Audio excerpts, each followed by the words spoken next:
Here we are in Linux Mint, and this is how to do themes. There's two different ways. You can go down to the menu there and just type in themes, or start typing it in, click themes, and that will bring you to all the themes. You'll have these, a mouse pointer, applications, icons, and desktop, and these are all different, but they're related to themes. The themes most likely that you're going to be interested in here are going to be right here on desktop. You can go to add and remove, and you can search through these. And if you want, say, this top one here, you just click install and you'll see it down there. It'll be installing. Go over to themes here, click there. Click here, and then if you click there, it will change it. As you can see, it changed a little bit.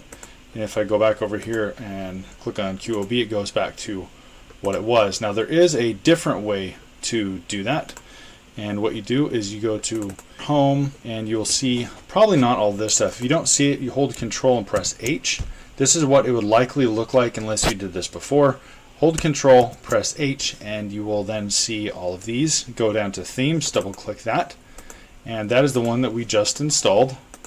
It is right here. So you can drag and drop some into here. I'll show you how to do that. Go into your browser and go to this website here. It's cinnamon-spices.linuxmint.com/themes, and let's scroll down and find one, and say for whatever reason I wanted Windows 10 Lite. I would then download that. I would just save it wherever, to the downloads folder. Once that is downloaded, I open that up. We can double click it. We can right click here and extract.